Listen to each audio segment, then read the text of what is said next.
Hello student, welcome to online physics lecture chapter 6 mechanical properties of solids part 3. In the second part we will discuss about the part for the Hooke's law. We will discuss about the statement for the Hooke's law and know that according to the Hooke's law within elastic limit the stress is directly proportional to strain, and the ratio of stress upon strain, that constant is called as the modulus of elasticity. Okay, and then after that we will discuss about the part for the types of strain, the types of modulus of elasticity, same to that of the types of stress as well as strain. Means one that is related to change in length, that is the Young modulus. Second related to change in volume, that is the bulk modulus. And third that is the related to change in shape of body, that is called as the modulus of rigidity. okay, तो यहाँ तक हमने part second part में पढ़ा था. Okay, अभी जो start कर रहे हैं हम next part, that is the expansion for the stress strain curve. Okay, अभी हम जो एक्सपेंशन लेने वाले स्ट्रेस स्ट्रेन कर्व, तो स्ट्रेस के बारे में आपको पता है. What is the stress? तो stress it is defined as internal restoring force per unit area, that is F upon A. What is the strain? That is change in dimension per unit original dimension. Okay, so जब आप कौन से body को deforming force आप apply करते हो, due to of the deforming force there is a change in shape and size of the body. Body में क्या होता है? शेप एंड साइज चेंज होता है. So there is the produce in the change in dimension. Okay, and the quantity can be present in, that is the strain. And when the strain changes, so naturally due to of the change in shape and size, so what is the tendency of body to regain its original dimension? So the internal restraining force are set up within the body, and due to of the internal restraining force the body regain its original shape and size, original dimension. Okay, and that is called as the stress. So naturally in all examples we found that there is a stress and strain are always to be present. Okay, and we discuss about that relation in the form of Hooke's law. Okay, तो यहाँ पर हमें वही explanation curve के part में पढ़ना है, that is the stress strain curve. तो यहाँ पर जो एग्जांपल हम लेने वाले, तो इसमें लेने वाले हम मेटल वायर. ओके, हम एक मेटल वायर लेंगे. The metal wire is suspended from a rigid support vertically, and it can be stretched by applying the load at its lower end. पर एक हमने मेटल वायर लिया है, उसको हमने सस्पेंड किया फ्रॉम रिजिड सपोर्ट वर्टिकली, और उसको हम क्या कर रहे हैं? लोड अप्लाई करें कहाँ पर? लोअर एंड पे. तो इसमें हम क्या करेंगे? We can increase the load apply to the wire in a small step. हम धीरे धीरे क्या करेंगे? उसको वेट अप्लाई करेंगे, मतलब वेट इंक्रीज करेंगे. नेचुरली क्या होगा? जब आप वेट इंक्रीज करोगे, so there is the extension can produce in the wire और elongation can produce in the wire. मतलब उसमें क्या होगा? स्मॉल लेंथ इंक्रीज होगा. ओके, सो उसको हम बोलेंगे स्मॉल चेंज इन लेंथ और increase length, that is the elongation और extension produce in the wire. बराबर, जब आप थोड़ा थोड़ा वेट बढ़ाओगे तो नेचुरली क्या होगा? उसमें स्मॉल एलोंगेशन जो है उसमें प्रोड्यूस होगा. ओके, और जो क्वांटिटी हम लेने वाले हैं स्ट्रेस, सो स्ट्रेस मतलब क्या? F upon A. What is the strain? That is small L upon capital L. Okay, तो जैसे आप एफ अपॉन ए आप लोगे तो ये that is the area of cross section वो सेम रहेगा. लेकिन आप क्या कर रहे हो? लोड बढ़ा रहे हो, तो लोड बढ़ने की वजह से मतलब फोर्स अप्लाई इंक्रीजेस, तो क्या होगा? स्ट्रेस का डिफरेंट वैल्यू मिलेगा. राइट, तो स्ट्रेन मतलब क्या? Small L upon capital L. Original length तो आपका समझो कांस्टेंट है, लेकिन जब आप लोड बढ़ा रहे हो तो क्या हो रहा है? एक्सटेंशन आपका बढ़ रहा है. तो स्ट्रेन, नेचुरली स्ट्रेन मतलब क्या है? Small L upon capital L, तो स्ट्रेन भी चेंज होगा. ओके, तो मतलब क्या होगा? जैसे आप स्ट्रेस बढ़ रहा है तो आपका स्ट्रेन भी क्या हो रहा है? बढ़ रहा है, मतलब चेंज हो रहा है. ओके, और ये जो है स्ट्रेस स्ट्रेन, तो ये नेचुरली ये रिलेटेड कौन सा है? Due to of the change in the length. और चेंज इन लेंथ रहता है उसको हम क्या बोलते हैं? That is called as the tensile और लॉन्जिट्यूडनल स्ट्रेस और स्ट्रेन। ओके, तो यहाँ पर जो है हम ग्राफ ड्रॉ करने वाले, that is in the form of stress as well as strain. So naturally that is the tensile stress और टेंसाइल स्ट्रेन। बराबर, तो यहाँ पर आपको ग्राफ दिख रहा है, देखो यहाँ पर ग्राफ लिया है हमने। Okay, we can take strain that is along X axis and the stress that is taken along y axis, that is the independent variable, so that is the strain taken along x axis, और dependent जो रहेगा stress that is along y axis। जब आप nature of graph देखोगे तो इसमें आपको ये दिख रहा है कि ये जो पार्ट है ओ ए पार्ट, यहाँ पर क्या दिख रहा है आपको, will get see exactly the straight line. दिख रहा है ना आपको, ये ओ ए जो है एग्जैक्टली क्या है, स्ट्रेट लाइन। ओके, मतलब यहाँ पर आप क्या बोलोगे, when you can increase the stress there is a increase in stress continuously। जैसे आप स्ट्रेस बढ़ा रहे हो उसी सेम अमाउंट में क्या हो रहा है, स्ट्रेन बढ़ रहा है। मतलब आप क्या बोलोगे, the stress is directly proportional to strain. Okay, that is the part for the Hooke's law. आपको हुक्स लॉ पता है, हुक्स लॉ का स्टेटमेंट क्या है, within elastic limit the stress is directly proportional to strain. बराबर, मतलब जैसे आपका स्ट्रेस बढ़ रहा है साइड से क्या हो रहा है, स्ट्रेन भी बढ़ रहा है।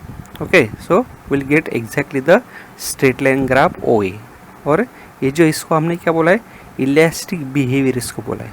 ओके, इलास्टिक बिहेवियर क्यों बोला है, क्योंकि जब आप पॉइंट ए पे रीच होते हो, when you can remove the deforming force applied to the wire, so the wire regain its original dimension. पर है ना, तो वायर क्या होगा, ओरिजिनल डायमेंशन जो है तो उस पर रिगेन होगा। मतलब वायर का जो बिहेवियर है वो कौन सा बिहेवियर है, that is the elastic behaviour. Okay, तो ये जो ए पॉइंट है उसको हमने और एक नाम दिया, that is called as the proportional limit. Proportional मतलब क्या, stress is directly proportional to ten strain, बराबर है ना, तो इसको हमने क्या बोला है, that is the proportional limit. Okay, अभी इसके बाद में हमने क्या किया, when we can increase the stress slightly, so there is also the strain increases.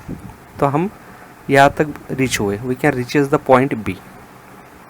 Okay, तो ये जो पॉइंट है पॉइंट बी, तो उसको क्या बोला है, that is the elastic limit और यील्ड पॉइंट। ओके, ये जो पॉइंट है ये इलास्टिक लिमिट पॉइंट है। मतलब आपको पता है कि कौन से जो मटेरियल है उसके हम क्या करते हैं, फोर्स अप्लाई करते हैं, राइट। तो उसका क्या होता है, apply the deforming force change in dimension. मतलब समझिए यहाँ पर हमने वायर को हमने खींचा है, तो क्या हो रहा है, उसमें एक्सटेंशन प्रोड्यूस हो रहा है, राइट। और ये जो हम फोर्स अप्लाई कर रहे हैं तो एक्सटेंशन हो रहा है, और जब आप उसको अप्लाई फोर्स को रिमूव करते हो, मतलब डिफॉर्मिंग फोर्स को रिमूव करते हो, तो क्या होता है, the wire regain its original dimension. मतलब वो क्या करती है, it can retraces the same path.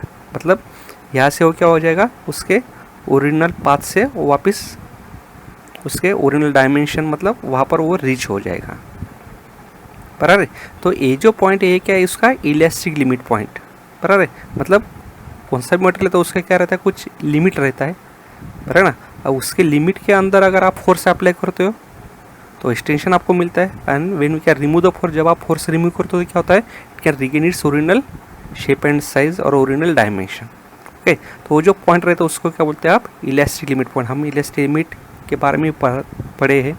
Elastic limit क्या, this is the maximum stress to which the body can subjected without permanent deformation. Okay, तो यहाँ पर जो पॉइंट बी हमने दिखाया है, so the point B that is the elastic limit और yield point है। जो पॉइंट है इलास्टिक लिमिट पॉइंट है। ओके, उसको हम यील्ड पॉइंट भी बोलते हैं, बराबर। ओके, यील्ड पॉइंट मतलब क्या है, जब यहाँ पर आप स्ट्रेट लाइन ड्रॉ करोगे that is parallel to strain axis, बराबर, means it is the point on stress strain curve at which there is the small amount of increasing stress, there is the large amount of increasing stress. मतलब इसमें इसका क्या होगा, strain आपका क्या होगा, बढ़ते जाएगा। ओके, तो अभी क्या हुआ है कि हमने स्लाइटली स्ट्रेस बढ़ाया, सो नेचुरली उसके बाद में क्या हो रहा है, देर is the large amount of increasing strain. तो स्ट्रेन देखो ज़्यादा बढ़ रहा है, पर है ना, यहाँ पर आपको दिख रहा है ना कि स्ट्रेस हमने स्मॉल चेंज किया है, स्मॉल इंक्रीज किया है, लेकिन स्ट्रेन क्या हो रहा है, ज़्यादा बढ़ रहा है। मतलब क्या हो रहा है कि वायर जो है तो ये इलास्टिक बिहेवियर से कहाँ पर कन्वर्ट हो रहा है, it can be changes from elastic behaviour to plastic behaviour, पर है ना। प्लास्टिक बिहेवियर मतलब क्या कि आप स्मॉल फोर्स अप्लाई कर रहे हो तो क्या हो रहा है, उसका एक्सटेंशन आपको क्या हो रहा है, ज़्यादा मिल रहा है, राइट। तो क्या होगा, it can be converted from elastic behaviour to plastic behaviour. Okay, अरे अब हम कहाँ पर रीच हो गए, we can reaches the point C, point C से हमने उस रीच हो गए। ओके, और अगर जब आप पॉइंट सी देखोगे, यहाँ से अगर आप जो डिफॉर्मिंग फोर्स है वो आप रिमूव करते हो, तो नेचुरली क्या होता है कि after the remove deforming force the wire does not regain its original shape and size. बराबर, वायर क्या होगा, ओरिजिनल शेप एंड साइज पे क्या होगा, रीच नहीं होगा। बराबर, तो इसमें आप क्या बोलोगे, ये जो यहाँ से हमने स्ट्रेट लाइन ड्रॉ किया है, देखो we can draw this line C E, तो आप क्या देखोगे, ये जो है distance O E, it can be permanent set in the wire, मतलब ये जो है ये परमानेंट सेट हो गया। पर क्यों सेट हो गया, मतलब wire does not regain its original dimension. जैसे समझो मैंने एक वायर लिया है, उसका लेंथ है समझो 10 सेंटीमीटर, अभी मैंने क्या किया, उसको बढ़ाया 20 सेंटीमीटर तक मैंने बढ़ाया, पर है, लेकिन उसका जो लिमिट है वायर का वो कितना है, 15 सेंटीमीटर तक की लिमिट है, मतलब 50 सेंटीमीटर तक मैंने खींचा तो क्या हो जाएगा, after remove the deform force it can regain its original shape and size. लेकिन मैंने क्या किया कि उसके विद इन इलास्टिक लिमिट के बियॉन्ड मैंने फोर्स अप्लाई किया, पर तो फोर्स अप्लाई करने की वजह से उसका लेंथ कितना इंक्रीज हुआ, समझो 20 सेंटीमीटर इंक्रीज हुआ। पर अब मैं जब डिफॉर्मिंग फोर्स रिमूव करता हूँ तो वायर क्या होता है, it does not regain its original dimension, क्योंकि मैंने बियॉन्ड इलास्टिक लिमिट उसको फोर्स अप्लाई किया है। पर तो समझो मैंने उसको रिलीज़ किया तो उसका लेंथ जो है तो समझो 18 सेंटीमीटर का आया, मतलब क्या हो गया कि जो है तो एक्चुअली आपको कितना मिलना था कि ओरिजिनल डायमेंशन कितना था उसका 10 सेंटीमीटर तक, तो 10 सेंटीमीटर तक आया क्या, नहीं आया, मतलब ये जो डिस्टेंस है उसमें क्या हो गया, परमानेंट सेट हो गया है समझ में। तो आप ये जो पॉइंट सी है ये beyond elastic limit point C है, तो यहाँ से अगर आप फोर्स रिमूव करते हो डिफॉर्मिंग फोर्स, तो वायर क्या होता है, it does not regain its original dimension, मतलब आपको ये पार्ट नहीं मिलेगा कि आपको क्या हो जाएगा, ये स्ट्रेट लाइन आपको आपने यहाँ से ड्रॉ किया है तो ये जो ओई डिस्टेंस है ये क्या हो गया उसमें परमानेंट सेट, तो हमने यहाँ पर दिखाया, देखो you can see about this point A, that is the permanent set. Okay, उसके बाद में क्या होगा कि हमने समझो स्मॉल स्ट्रेस इंक्रीज किया, सो that is the large amount of increase in strain. पर ना अभी मैंने बताया ना कि वायर का कन्वर्शन क्या होगा, it can be converted from elastic behaviour to plastic behaviour. तो प्लास्टिक में क्या होता है कि we can apply the small force, there is a large increase in extension, extension आपका लार्ज होगा, मतलब क्या होगा, it can be converted into plastic behaviour. पर तो हम रीच हो रहे हैं यहाँ से ये पॉइंट तक समझो, तो ये जो पॉइंट है तो इसको बोलते हैं that is the breaking point. Okay, मतलब that is the maximum stress, ये जो ब्रेकिंग पॉइंट है ना ये मैक्सिमम स्ट्रेस हो गया, मतलब क्या हो गया कि ये जो मैक्सिमम स्ट्रेस है तो यहाँ पर क्या हो गया, the wire is goes to very thin, मतलब क्या कर रहा है, मैं फोर्स थोड़ा थोड़ा उसको अप्लाई कर रहा हूँ, बढ़ा रहा हूँ, पर तो ये जो पॉइंट मैंने बताया मैक्सिमम स्ट्रेस पॉइंट और that is also called as the breaking point, तो यहाँ पर क्या हो जाएगा, वायर आपका बहुत पतला हो जाएगा, एकदम पतला। बराबर, तो यहाँ पर क्या हो गया कि अब हम मैक्सिमम स्ट्रेस से रीच हो गए, वायर आपका पतला हो गया, तो उसके बाद में क्या होगा, it can be converted into plastic behaviour, तो वायर क्या हो जाएगा, अपने आप उसका लेंथ जो है अपने आप बढ़ते जाएगा। तो यहाँ पर देखो नेचर ऑफ ग्राफ कैसे मिल रहा है आपको कि यहाँ पर हमने मैक्सिमम स्ट्रेस तक रीच हो गए, इसके बाद एक्चुअली हम क्या कर रहे हैं कि स्ट्रेस कम कर रहे हैं, लेकिन क्या हो रहा है कि स्ट्रेन बढ़ते जा रहा है। क्यों बढ़ते जा रहा है, क्योंकि वायर बहुत पतला हो गया है, बराबर, तो पतला होने की वजह से क्या हो रहा है, वो प्लास्टिक फ्लो में कन्वर्ट हो गया, तो वायर का लेंथ अपने आप बढ़ते जाएगा। बराबर, तो जब ये लेंथ बढ़ते जाएगा और जब हम ये पॉइंट डी पे रीच हो जाएंगे तो इसको हमने कहा है that is a fracture point, मतलब यहाँ पर वायर क्या हो जाएगा, ब्रेक हो जाएगा, उसको हम ब्रेकिंग पॉइंट भी बोल सकते हैं, that is also called as the break point और that is called as the fracture point, मतलब यहाँ पर क्या हो जाएगा, वायर क्या हो जाएगा, ब्रेक हो जाएगा। ओके, तो ये हो गया आपका एक्सप्लेनेशन किसका, स्ट्रेस और स्ट्रेन कर्व का। ओके, समझ में आ गया। ओके, तो यहाँ पर देखो हमने लिखा है the material shows plastic flow और plastic deformation from point B to D. बराबर है, तो ये जो मैंने बताया ना कि यहाँ से ये इलास्टिक लिमिट पॉइंट हो गया, तो इसके बाद में क्या हो रहा है कि it's converted in the form of plastic behaviour. है मतलब जब आप स्मॉल स्ट्रेस अप्लाई कर रहे हो तो लार्ज इंक्रीजिंग स्ट्रेन आपको मिला, मतलब the wire converted from elastic behaviour to plastic behaviour. Okay, तो यहाँ पर जो प्लास्टिक फ्लो आपको मिल रहा है और प्लास्टिक डिफॉर्मेशन मिल रहा है, कहाँ से, point B to point D तक। ओके, तो क्या होता है, the material does not regain its original state when the stress is remove, the deformation is called as the plastic deformation, है ना। मतलब ये प्लास्टिक डिफॉर्मेशन आपका हो गया, मतलब आप जो डिफॉर्मिंग फोर्स है वो आप रिमूव करोगे तो वायर क्या होगा, it does not regain its original shape and size. Okay, so that is the explanation for the stress strain curve. Okay, तो नेक्स्ट पार्ट हम देखते, उसमें हमें देखना है थोड़ा डेफिनेशन के बारे में। ओके, तो इसमें हमने पहले लिखा है ब्रिटल। तो ब्रिटल सब्सटेंस किसको बोलते हैं, या मटेरियल किसको बोलते हैं, the material such as like that of glass, ceramic etcetera break within the elastic limit, they are called as the brittle. Okay, brittle substance मतलब फॉर एग्जांपल कौन सा बोला है, ग्लास और सिरेमिक। ओके, सो इनको ब्रिटल सब्सटेंस क्यों बोलते हैं, they are break within the elastic limit, मतलब इलास्टिक लिमिट के जस्ट यहाँ पर वो क्या हो जाते हैं, ब्रेक हो जाते हैं। ओके, मतलब इलास्टिक लिमिट के ख़त्म होने के बाद ही वो क्या होता है, जस्ट ब्रेक हो जाते हैं। तो ऐसे जो मटेरियल उनको क्या बोलते हैं हम, they are called as the brittle substances, और material like that of glass और ceramic they are called as the brittle. Okay, next हमें देखना है डक्टाइल के बारे में। ओके, डक्टाइल मतलब क्या, the metal such as copper, aluminium, rod, iron etcetera have large plastic range of extension. They lengthen considerably and undergo plastic deformation till they break. They are called as the ductile. Okay, मतलब ductile material क्या, like that of copper और aluminium. आपको पता है इसमें क्या होता है कि आप जितना ज़्यादा उसको खींचोगे उतना क्या होता है, बहुत पतला पतला वायर हो जाता है। ओके, तो आप क्या कर सकते हो उसको, they are lengthen considerably undergo plastic deformation till the break. ये जो हमने एक्सपेंशन दिया है, तो ये देखो ना, यहाँ से आप दे रहे हो बी और डी, ये क्या है आपका प्लास्टिक बिहेवियर है। तो ये जो है, तो it can show the ductile material, ये डक्टाइल मटेरियल शो कर रहा है ना, क्योंकि इसमें क्या हो रहा है कि जब आप थोड़ा सा लोड बढ़ रहे हो तो क्या हो रहा है, इट कैन बी लेदन कंसिडरेबली, उतना लेंथ क्या होता है, ज़्यादा बढ़ते जा रहा है। ओके, जो ऐसे जो मटेरियल है उसको हम क्या बोलेंगे, they are called as the ductile material. मतलब इसमें आप वायर जो है बहुत पतला वायर में उसको आप क्या कर सकते हो, उसको फॉर्म कर सकते हो। ओके, नेक्स्ट है मेलेबल।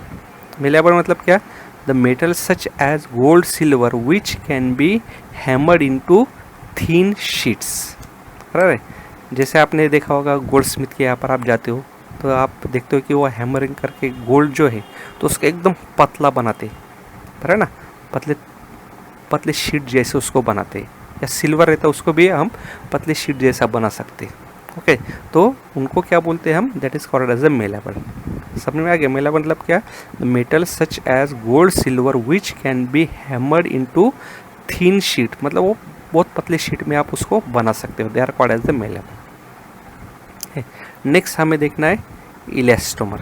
ओके, तो इलास्टोमर जो है तो जनरली हमें किस में देखने को मिलता है, रबर में। एक्चुअली जब हमने पढ़ा था तो हम क्या एग्जांपल लिया था इलास्टिसिटी के लिए। इलास्टिसिटी मतलब क्या, the property due to which the body regains original dimension और original shape and size after the removal of deforming force, बराबर है। तो इसमें हमने एग्जांपल जनरली लिया था रबर और स्टील, जैसे हम पढ़ रहे थे। ओके, लेकिन जब आप रबर देखोगे तो rubber actually it is not elasticity material but that is the elastomer. Okay, तो इलास्टोमर मतलब क्या, जैसे आपने देखा है कि rubber has large elastic region, rubber का इलास्टिक रीजन लार्ज है, it can be stretch so that its length become many times its original length. Okay, after removal of stress it return to its original state but the stress strain curve is not a straight line. Right, मतलब यहाँ पर क्या होता है कि जब आप rubber खींचते हो तो आपने देखा होगा कि रबर जो है, समझो मैं उसका लेंथ जो है तो 2 सेंटीमीटर है, समझो ऐसे किया है, तो मैं उसको खींच रहा हूँ तो मैं उसको 3 या 4 टाइम्स उसके लेंथ को खींच सकता हूँ, मतलब 6-7 सेंटीमीटर उसको मैं खींच सकता हूँ, है ना। तो यहाँ पर वही दिया है ना, the length becomes mini time it's original length. जब आप उसको खींचोगे, स्ट्रेच करोगे तो आप उसको क्या कर सकते हो, उसके ओरिजिनल लेंथ से या 3 और 4 टाइम्स उसको आप खींच सकते हो, बराबर है। लेकिन जब आप फोर्स स्ट्रेस रिमूव करते हो तो क्या होता है, it can regain its original dimension. लेकिन ये जो स्ट्रेस स्ट्रेन कर्व जो हमने पढ़ा ना यहाँ पर, कि आपको क्या मिलता है, we get the straight line graph, लेकिन यहाँ पर आपको स्ट्रेट लाइन ग्राफ नहीं मिलेगा। मतलब इसमें क्या होगा, थोड़ा आपको चेंज मिलेगा, it is not shows the exactly straight line graph. Okay, तो उसको हम क्या बोलते हैं, इलास्टोमर। मतलब क्या, a material that can be elastically stretch to a larger value of strain. बराबर, मतलब आप उसको इलास्टिकली स्ट्रेच कर रहे हो लार्जर वैल्यू ऑफ स्ट्रेन में। बराबर, मतलब जितना आप खींचोगे उतना आप ज़्यादा से ज़्यादा उसको खींच सकते हो 3 or 4 टाइम्स उसके ओरिजिनल लेंथ से। तो ऐसा जो मटेरियल है उसको हम क्या बोलते हैं, इलास्टोमर। मतलब rubber it is an elastomer material, it is not a perfectly elastic material. समझ में आ गया ना, परफेक्ट इलास्टिक क्यों नहीं है, क्योंकि आपको stress is not directly proportional to strain मिलता है। जब आप ग्राफ ड्रॉ करते हो किसके लिए, रबर के लिए, स्ट्रेस और स्ट्रेन का, तो हमने देखा कि it is not give a exactly straight line graph. Okay, और उसको हम इलास्टोमर बोलते हैं, रबर को क्यों बोलते हैं, कि वो जो मटेरियल है तो आप उसको इलास्टिक स्ट्रेच करते हो कितना, to a larger value of strain. मतलब उसको आप उसके ओरिजिनल लेंथ से 3 or 4 टाइम्स उसको आप क्या कर सकते हो, ज़्यादा से ज़्यादा आप उसको खींच सकते हो। तो इसके लिए हम क्या बोलते हैं, the rubber it is not elastic material, actually it is a elastomer. Clear हो गया। ओके, नेक्स्ट हमें पढ़ना है इलास्टिक हिस्टेरिसिस के बारे में। तो देखते हैं हम what is the elastic hysteresis. Okay, तो इलास्टिक हिस्टेरिसिस जनरली किसके लिए एज्यूम करते हैं हम, रबर के लिए। जैसे हमने देखा ना कि रबर में क्या होता है, आपको एग्जैक्टली स्ट्रेट लाइन ग्राफ मिलता है क्या, stress is not directly proportional to strain. मतलब यहाँ पर आपको स्ट्रेस और स्ट्रेन डायरेक्टली प्रोपोर्शनल टू नहीं मिलता है। बराबर, तो जैसे यहाँ पर हमने देखा है the material like vulcanise rubber, यहाँ पर क्या होता है, when the stress applied to a body decreases to zero the strain does not return to zero immediately. बराबर, मतलब जनरली आप एज्यूम क्या करते हो कि जैसे मैंने स्ट्रेस बढ़ा तो नेचुरली स्ट्रेन बढ़ता है। बराबर, और जब मैंने स्ट्रेस ज़ीरो किया तो स्ट्रेन भी क्या आना चाहिए, एक्चुअली ज़ीरो होना चाहिए इमीडिएटली। ओके, लेकिन इसमें क्या होता है, जैसे हमने पढ़ा इलास्टोमर रबर में, तो the strain is not return to immediately zero. Okay, तो स्ट्रेन जो है, तो स्ट्रेस मैंने जो फोर्स टोटली अप्लाई किया था एक्सटेंशन के लिए रबर पे, तो मैंने रिमूव कर दिया, मतलब वो ज़ीरो हो गया। लेकिन आप स्ट्रेन देखोगे तो स्ट्रेन का वैल्यू ज़ीरो आपको नहीं आएगा, it can be present in the form of small amount. Okay, तो आप क्या बोलोगे, the strain lags behind the stress. Okay, the strain it is present in the form of small amount, it is lags behind the stress. Okay, this lagging of strain behind the stress is called as the elastic hysteresis. Okay, जो lagging of strain रहता है behind the stress, उसको आप क्या बोलते हो, that is called as the elastic hysteresis.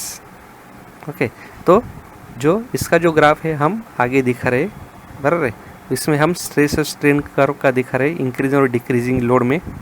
Okay, and it can enclose the loop. जैसे यहाँ पर देखो, ये जो ग्राफ है ये होगा आपका हिस्टेरिसिस ग्राफ। ओके, मतलब रबर के लिए। ओके, तो इसमें क्या हो रहा है कि हमने बताया कि जब आप यहाँ पर लोड अप्लाई कर रहे हो, बराबर है, तो that is the part for the increasing load. ये दिखा रहा है ना ऐसे OAB, तो क्या है आपका लोड आप इंक्रीज कर रहे हो, तो यहाँ पर आपको ऐसे ग्राफ मिलता है। अभी मैंने बताया कि rubber it is the elastomer material, so it is not shows the stress strain curve in the form of straight line graph. तो स्ट्रेट लाइन ग्राफ आपको नहीं मिलता है, बराबर। तो यहाँ पर हमने क्या किया, लोड ऐसे इंक्रीज किया, यहाँ तक हम रीच हुए। अभी यहाँ पर हमने क्या किया, we can decreases the load, deform force remove किया, बराबर। तो नेचुरली क्या हो जाएगा, it can regain its original shape and से ओरिजिनल डायमेंशन। ओके, तो ओरिजिनल डायमेंशन पे आते वक्त क्या हो रहा है कि उसका जो डिक्रीजिंग लोड है उस वक्त क्या हो रहा है, आपको ऐसे नेचर ऑफ ग्राफ आपको मिल रहा है, मतलब ऐसे आपको BCO आपको मिल रहा है। तो इसमें क्या हो रहा है कि ये जो लूप है आपका ये, okay, so that is called as the hysteresis loop. यही आपका क्या है, हिस्टेरिसिस लूप। मतलब इसमें क्या होता है, there is the energy dissipated during the deformation of material. मतलब यहाँ पर आपने लोड अप्लाई किया, लोड आपने डिक्रीज किया और डिफॉर्म फोर्स रिमूव किया, बराबर। तो इसमें आप क्या मिलता है, will get the nature of graph like that. Okay, और ये जो एरिया इसमें दिख रहा है आपको, ये जो एरिया ना अंदर का, okay, why this area can indicate that there is the energy dissipated, means there is the energy loss, actually energy dissipated during that formation of that material. Okay, that is the part for the elastic hysteresis. Okay, ठीक है. अभी हम देखते हैं that is the last part. Okay, इसके बाद में actually friction वगैरह पार्ट भी आपको दिया है बुक में, लेकिन वो जो टॉपिक है वो आपके सिलेबस में से ओमिट किया है, तो हम उसके बारे में नहीं पढ़ने वाले. तो लास्ट आपका इस चैप्टर का टॉपिक है स्ट्रेन एनर्जी. बहुत इंपॉर्टेंट टॉपिक है, इंपॉर्टेंट एक्सप्रेशन है. ओके, तो अच्छी तरह से देखो, ही इस पे प्रॉब्लम्स भी बहुत सारे आ सकते हैं. ठीक है, तो हमें पढ़ना है next topic strain energy. Okay, अभी स्ट्रेन एनर्जी में क्या होता है कि हमने जब पिछला एग्जांपल हमने लिया, क्या किया हमने, एक वायर लिया हमने, we can take the metal wire, it can be suspended vertically from a rigid support. हमने उसको ऐसे वर्टिकली सस्पेंड किया रिजिड सपोर्ट से. ओके, और हमने क्या किया, we can apply the load at the lower end. उसके लोअर एंड पे क्या किया हमने, लोड अप्लाई किया. तो आपको पता है जैसे आप लोड बढ़ोगे तो क्या होगा, there is the extension can produce into the wire. जैसे आप लोड कंटिन्यू बढ़ाते जाओगे वैसे उसमें क्या होगा, एक्सटेंशन आपको इंक्रीज होते जाएगा. राइट, मतलब जब आप लोड बढ़ा रहे हो तो एक्सटेंशन हो रहा है, तो उसको आप क्या बोलोगे, there is the work is done by the wire. उसमें क्या हो रहा है, वर्क डन हो रहा है. मतलब आप लोड बढ़ा रहे हो तो एक्सटेंशन बढ़ रहा है, मतलब क्या हो रहा है, वर्क डन हो रहा है. और जो वर्क डन होता है तो क्या करते हैं आप, it can be stored in the form of energy. Work done होता है किसके फॉर्म में स्टोर होता है, एनर्जी के फॉर्म में. और वो जो एनर्जी रहता है उसको आप क्या बोलते हो, पोटेंशियल एनर्जी. ओके, उसको क्या बोलते हैं आप, पोटेंशियल एनर्जी. ओके, तो स्ट्रेन एनर्जी मतलब क्या, the elastic potential energy gain by a wire during elongation by a stretching force is called as strain energy. है ना, मतलब आप क्या कर रहे हो कि वायर जो है उसको आप स्ट्रेचिंग फोर्स अप्लाई कर रहे हो. तो स्ट्रेचिंग फोर्स अप्लाई करने की वजह से क्या होता है, एलोंगेशन प्रोड्यूस होता है. ओके, तो एलोंगेशन प्रोड्यूस होता है मतलब क्या होता है, उसमें वर्डन होता है. तो वर्डन जो है तो उसमें किस में स्टोर होता है, पोटेंशियल एनर्जी में. और वो जो पोटेंशियल एनर्जी है, स्टोरिंग पोटेंशियल एनर्जी, उसको हम क्या बोलने वाले, that is the strain energy. Okay, तो आप क्या बोलोगे, what is the strain energy, ये डेफिनेशन आपको याद रखना है अच्छी तरह से. ओके, तो स्ट्रेन एनर्जी का डेफिनेशन क्या हो गया आपका, the elastic potential energy gain by a wire. पर इलास्टिक पोटेंशियल क्या हो रहा है, गेन हो रहा है किसमें, वायर में, during elongation.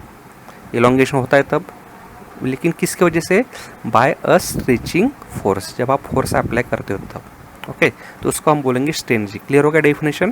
What is the definition, the elastic potential energy gain by a wire during elongation by a stretching force is called strain energy. Okay, तो देखते हैं हम यहाँ पर expression for a strain energy. Okay, तो इसमें हमने क्या किया, you can consider a wire. This wire it can having the original length is L and its area of cross section is A. It is suspended from a fixed rigid support. Fix rigid support से हमने उसको क्या suspend किया. अभी हम क्या करें, उसको क्या है, stretch bye the wire by applied the force acting along its length and the wire gets stretch and elongation small l is produced in it. बराबर. तो हमने क्या किया, उसको फोर्स अप्लाई किया. फोर्स अप्लाई करने की वजह से क्या हो रहा है, उसमें एक्सटेंशन और एलोंगेशन प्रोड्यूस हो रहा है. मतलब जब हमने क्या किया, we can increase the force in the form small amount. जैसे हम हर धीरे धीरे लोड बढ़ा रही है तो क्या हो रहा है, धीरे धीरे उसका एक्सटेंशन बढ़ रहा है. ओके, और हमने लार्ज फोर्स अप्लाई किया, कौन सा, F, that is the large force applied. Large force applied करते वक्त आपको जो फाइनल एक्सटेंशन आपको मिला लास्ट में, तो फाइनल एक्सटेंशन आपका हो गया स्मॉल l. ओके, तो इसके बाद में हम जो पार्ट हम पढ़ रहे हैं, तो इसमें क्या हो रहा है कि हम लोड अप्लाई कर रहे हैं. लोड अप्लाई करने की वजह से क्या हो रहा है, एक्सटेंशन प्रोड्यूस हो रहा है. मतलब क्या हो रहा है, उसका लेंथ जो है तो लेंथ चेंज हो रहा है. तो आपको पता है कि जब लेंथ चेंज होता है तो जो स्ट्रेस और स्ट्रेन मिलता है आपको, तो उसको आप क्या बोलते हो, that is the tensile stress और लॉन्जिट्यूडनल स्ट्रेस, या टेंसाइल स्ट्रेस और लॉन्जिट्यूडनल स्ट्रेन. बराबर ना, that is the related to change in length. तो हमने यहाँ पर लिया है लॉन्जिट्यूडनल स्ट्रेस. तो लॉन्जिट्यूडनल स्ट्रेस का आपका फॉर्मूला पता है, हमने पढ़ा है. लॉन्जिट्यूडनल स्ट्रेस क्या है, फॉर्मूला उसका force upon area. Longitudinal strain के बारे में हमने पता है, that is the change in length upon original length. Okay, तो यहाँ पर हमने यूज़ किया क्वांटिटी यंग मॉडुलस, ये भी हमने पता है, that is the types, first type of modulus of elasticity. Okay, it is related to change in length for a stress as well as strain. तो यहाँ पर हमने यंग मॉडुलस यूज़ किया है. आपको पता है यंग मॉडुलस का फॉर्मूला क्या है. It is defined as the ratio of longitudinal stress upon longitudinal strain. तो हमने स्ट्रेस लिखा है एफ अपॉन ए, स्ट्रेन लिखा है हमने small L upon capital L. तो वाई इज इक्वल टू आपको क्या मिल गया, ये कैपिटल एल डबल डिवाइड तो उस पर मल्टीप्लाई हो जाएगा. तो वाई इज इक्वल टू आपको क्या मिला है, F L upon A L. ये फार्मूला हमने एफ के लिए लिखा है. तो एफ इज इक्वल टू ये एल यहाँ पर चला जाएगा. तो एफ इज इक्वल टू क्या है आपका, Y A small L upon capital L. तो ये आपका फोर्स मिल गया, जो लार्ज फोर्स हमने अप्लाई किया, फाइनल एक्सटेंशन हमको मिला था स्मॉल एल. ये हो गया आपका फोर्स का फॉर्मूला. बराबर. तो the magnitude of stretching force increases from 0 to f during elongation of wire. बराबर ना, मतलब आप क्या कर रहे हैं, इस फोर्स कंटिन्यू अप्लाई कर रहे हो. तो मैक्सिमम फोर्स आपका एफ आया है, फाइनल एक्सटेंशन आपको क्या मिला है, एल मिला है. ओके, यहाँ पर हमने क्या किया कि एक स्टेज हमने लिया है, at a certain stage let F be the force applied and X be the corresponding extension. अभी मैंने बताया कि हम क्या कर रहे हैं कि धीरे धीरे लोड बढ़ा रहे हैं. लोड बढ़ा है तो क्या हो रहा है, स्मॉल एक्सटेंशन प्रोड्यूस हो रहा है. बराबर. तो हम एक प्रोसेस कंटिन्यू कर रहे हैं कहाँ तक कि हमने फाइनल लोड अप्लाई किया एफ, और फाइनल एक्सटेंशन आपको क्या मिला है, स्मॉल एल. तो ये फाइनल हो गया. बराबर. लेकिन अब जब हम धीरे धीरे लोड बढ़ा रहे हैं तो एक स्टेज हमने कंसिडर किया कि जहाँ पर हमने फोर्स अप्लाई किया है small F. So naturally this force is small then of this maximum force. Okay, और उस वक्त जो एक्सटेंशन है तो स्मॉल एल की जगह पे हमने एक्सटेंशन के लिए स्मॉल एक्स हमने लिया है. तो इस स्टेज पे जब आप फोर्स का फॉर्मूला लिखोगे तो फोर्स का फॉर्मूला क्या आएगा, Y A small X upon capital L. है ना. तो वाई कांस्टेंट है, ए कांस्टेंट है और एल कांस्टेंट है as it is, Y A capital L as it is. सिर्फ हमने क्या किया कि ये जो एक्सटेंशन है स्मॉल एल की जगह पे क्या आएगा, एक्स आएगा. और जो फोर्स से जो फाइनल फोर्स हमने अप्लाई किया था एक सर्टन स्टेज पे हमने लिया, वो क्या हो गया आपका, स्मॉल एफ. बराबर. तो स्मॉल एफ इक्वल टू आपका फॉर्मूला हो गया Y A X upon small L. Okay, next. अभी नेक्स्ट देखो आप कि यहाँ पर हमारा प्रोसेस क्या, actually we can increase the load in the form small amount. बराबर. तो इसमें हमने एक स्मॉल और एक्सटेंशन लिया जो एक से भी स्मॉल है, तो वो एक्सटेंशन हमने क्या लिया, डी एक्स. ओके, और ये जो स्मॉल एक्सटेंशन उसके लिए हमें क्या निकालना है, वर्डन निकालना है. क्या, तो नेचुरली एक्सटेंशन अगर स्मॉल डी एक्स है तो वर्डन भी आपका क्या आएगा, स्मॉल वर्डन आएगा. It is denoted by D W. पर तो आपको वर्डन का फॉर्मूला पता है क्या, फॉर्मूला वर्डन का, work done equal to force into displacement. तो ये स्मॉल वर्डन है आपका डी डब्ल्यू हो गया.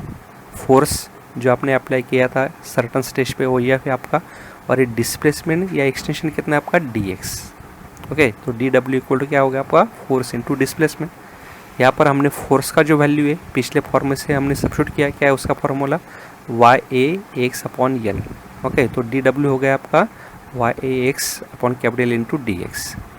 अरे लेकिन ये जो वायर आप स्ट्रेच कर रहे हो, मतलब आप फोर्स बढ़ा रहे हो, तो आपका एक्सटेंशन जो है एक्स एक्चुअली कहाँ से स्टार्ट हो रहा है, 0, और फाइनल एक्सटेंशन कहाँ तक है आपका, स्मॉल एल तक. है ना. तो इसके लिए आपको टोटल वर्डन निकालना है. जो हमने पढ़ा ना कि मैक्सिमम फोर्स हमने अप्लाई किया है कौन सा, एफ, और फाइनल एक्सटेंशन आपको क्या मिला, स्मॉल एल. और उसके लिए जो टोटल वर्डन है वो आपको फाइंड आउट करना है. बराबर. तो नेचुरली आप क्या करोगे, ये स्मॉल वर्डन का अगर मैं इंटीग्रेशन लेता हूँ तो आपको क्या मिलता है, टोटल वर्डन मिलता है. आपको मैथमेटिकली पता है. बराबर. तो ये जो इंटीग्रेशन आप लोगे तो उसका आपको लिमिट लेना पड़ता है. बराबर. तो लिमिट मतलब एक्सटेंशन आप लोगे, तो एक्सटेंशन जो है एक्स का वैल्यू ये यहाँ पर दिखाया है, तो ये कहाँ से हो रहा है चेंज, इट स्टार्ट्स फ्रॉम 0, और फाइनल एक्सटेंशन क्या है आपका, स्मॉल एल. तो हमने लिखा है वर्डन इक्वल टू इंटीग्रेशन क्या हो गया आपका, 0 to L into D W. Okay, तो यहाँ पर डी डब्ल्यू हमने लिखा है, ऊपर से ये लिखा है Y upon capital L constant है, तो इंटीग्रेशन के बाहर हमने लिया है, तो इंटीग्रेशन में क्या रहेगा आपका, X into D X. Okay, so W equal to Y upon capital as it is. तो एक्स का जो इंटीग्रेशन है तो उसका फॉर्मूला क्या आएगा, एक्स रेस टू 2/2. इंटीग्रेशन आपको पता है ना, आपने पढ़ा होगा इंटीग्रेशन में. बराबर. तो इसका एक्स का जो है तो इसका इंटीग्रेशन क्या आएगा, एक्स रेस टू इसका पावर क्या है 1, तो 1 + 1 अपॉन 1 + 1 मतलब 2. बराबर. तो एक्स रेस टू 2/2. और ये जो इंटीग्रेशन आपने निकाला है तो वो किस में लिखते हैं, it is always right in the form of square bracket. तो स्क्वायर ब्रैकेट आपने लिखा है, और ये जो लिमिट है तो यहाँ पर हमने लिखा है 0 to एल. ओके, बाद में क्या आएगा, W is equal to Y upon capital L. अब आप क्या करोगे, x का वैल्यू सब्स्टिट्यूट करोगे, ये अपर लिमिट मतलब l और लोअर लिमिट मतलब 0। तो हमने यहाँ पर सब्स्टिट्यूट किया, देखो x का वैल्यू l लिया तो क्या हो गया उसका l square by 2 minus x का वैल्यू क्या लिखोगे आप, लोअर 0 बाय 2, पर है ना।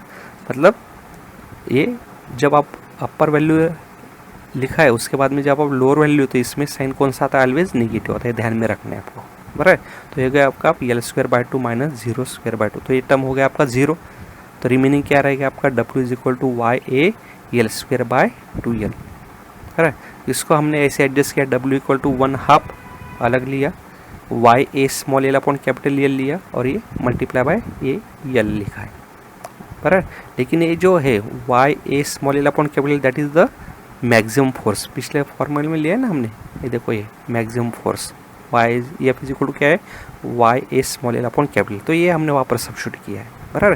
तो यहाँ पर हमने सब्स्टिट्यूट किया एफ, तो आपको क्या मिलेगा, वर्क डन का formula W is equal to 1/2 F into L. तो इसको आप वर्ड में कैसे लिखोगे, work done equal to 1/2 load, मतलब लोड, स्मॉल एल मतलब एक्सटेंशन, 1/2 लोड इंटू एक्सटेंशन। तो ये हो गया आपका वर्क डन का फॉर्मूला, बराबर। लेकिन आपने क्या पढ़ा है कि स्ट्रेन एनर्जी मतलब क्या, this work done by stretching force is equal to energy gain by wire and this energy is called as the strain energy. मतलब ये वर्क डन पोटेंशियल एनर्जी में स्टोर हो गया, और वो जो स्टोरिंग पोटेंशियल उसको क्या बोलते हैं आप, स्ट्रेन एनर्जी। मतलब आप क्या बोलोगे, work done is replace by strain energy, तो स्ट्रेन एनर्जी इक्वल टू क्या हो गया आपका, 1/2 लोड इंटू एक्सटेंशन। ओके, इसके बाद में आपको फॉर्मूला निकालना है कौन सा, work done per unit volume या strain energy per unit volume, ऐसे आप बोल सकते हो, बराबर। तो आपको फॉर्मूला लिखना है strain energy per unit volume, बराबर। तो ये आपने लिखा है, समझो work done per unit volume is equal to, आप क्या बोलोगे, work done in stretching wire divided by volume of wire, बराबर है। या strain energy per unit volume भी आप उसको बोल सकते हो। तो 1/2 एफ एल, ये आपका हो गया एफ इंटू एल, और वॉल्यूम ऑफ वायर क्या आएगा, ए इंटू एल। वॉल्यूम आपको पता है ना, that is area into length, बराबर, capital A into capital L. तो उसको हमने सेपरेट किया, हमने कैसे लिखा उसको, is equal to 1/2 F by A into small L by capital L. So work done per unit volume is equal to, या strain energy per unit volume equal to 1/2, ये क्या हो गया आपका स्ट्रेस, और ये क्या हो गया आपका स्ट्रेन, बराबर। तो आपको क्या मिलेगा, 1/2 स्ट्रेस इंटू स्ट्रेन, ये आप बोलोगे strain energy per unit volume, उसका फॉर्मूला आपका क्या हो गया, 1/2 स्ट्रेस इंटू स्ट्रेन। तो ये आपका यहाँ पर एक आपको फॉर्मूला मिल गया, वर्क डन का फॉर्मूला क्या है आपका, work done is equal to, यहाँ पर आप बोल सकते हो 1/2 एफ इंटू एल, ये पहला फॉर्मूला हो गया। वर्क डन मतलब स्ट्रेन एनर्जी, आप बोल सकते हो strain energy equal to 1/2 F into L बोल सकते हो। और जब आप strain energy per unit volume का फॉर्मूला लेते हो तो आपको क्या मिलता है formula, strain energy per unit volume का 1/2 स्ट्रेस इंटू स्ट्रेन। ओके, अभी ये जो फॉर्मूला है ये आपको कन्वर्ट करना है ओनली स्ट्रेस एंड स्ट्रेन के फॉर्म में, it is converted only in the form of stress और स्ट्रेन। तो आपको पता है वाई का फॉर्मूला क्या है, स्ट्रेस अपॉन स्ट्रेन। तो अगर मैं स्ट्रेस लेता हूँ तो स्ट्रेस का फॉर्मूला क्या आएगा, वाई इंटू स्ट्रेन, ओके। और अगर मैं स्ट्रेन का लिखता हूँ तो स्ट्रेन इज इक्वल टू क्या आएगा, स्ट्रेस अपॉन वाई, बराबर। तो हम क्या करते, ये स्ट्रेस जो है तो यहाँ पर सब्स्टिट्यूट करते, तो हमें फॉर्मूला मिलेगा स्ट्रेन के फॉर्म में। और अगर हम स्ट्रेन का फॉर्मूला सब्स्टिट्यूट करते हैं, ये स्ट्रेन का फॉर्मूला क्या है, स्ट्रेस अपॉन वाई, तो आपको ये रिलेशन कौन से फॉर्म में मिलेगा, सिर्फ स्ट्रेस के फॉर्म में मिलेगा। तो देखो नेक्स्ट स्टेप पे हमने लिखा है कि स्ट्रेन जो पर यूनिट वॉल्यूम, अगर आप उसमें स्ट्रेस का वैल्यू लिखते हो तो स्ट्रेस का वैल्यू क्या आएगा, वाई इंटू स्ट्रेन। तो आपको स्ट्रेन जो पर यूनिट वॉल्यूम का फॉर्मूला क्या आएगा, 1/2 वाई इंटू स्ट्रेन स्क्वेयर, बराबर। और अगर आप स्ट्रेन का वैल्यू सब्स्टिट्यूट करते हो, स्ट्रेन का फॉर्मूला क्या है, स्ट्रेस अपॉन वाई, बराबर। तो जब आप स्ट्रेन का फॉर्मूला रखते हो स्ट्रेस अपॉन वाई, तो आपको फॉर्मूला क्या मिलेगा, strain energy per unit volume का फॉर्मूला मिलेगा आपको 1/2 स्ट्रेस स्क्वेयर अपॉन वाई। तो ऐसे आप वेरियस फॉर्म में आप strain energy per unit volume का फॉर्मूला आप लिख सकते हो। समझ में आया ना, पहला फॉर्मूला हमें क्या मिला, strain energy per unit volume equal to 1/2 stress into strain. दूसरा फॉर्मूला हमें मिला strain energy per unit volume का फॉर्मूला मिला हमें 1/2 वाई इंटू स्ट्रेन स्क्वेयर, मतलब स्ट्रेन स्क्वेयर स्ट्रेन के फॉर्म में। और सिर्फ स्ट्रेस के फॉर्म में आप लेते हो तो आपको फॉर्मूला मिलेगा strain energy per unit volume का फॉर्मूला आपको मिलेगा 1/2 stress square upon Y. Okay, तो ये इम्पोर्टेंट एक्सप्रेशन है, ये अच्छी तरह से लिख के आपको याद करना है। ओके, स्ट्रेन एनर्जी का डेफिनेशन, उसके बाद हमने एक्सप्रेशन कैसे एक्सपेंशन किया, बहुत इजी है, लेकिन ये आपको लिख के याद करना होगा। ओके, तो यहाँ पर हमारा जो थ्योरी पार्ट है इस चैप्टर का तो ख़त्म हो गया है। Okay, so thank you for watching this lecture.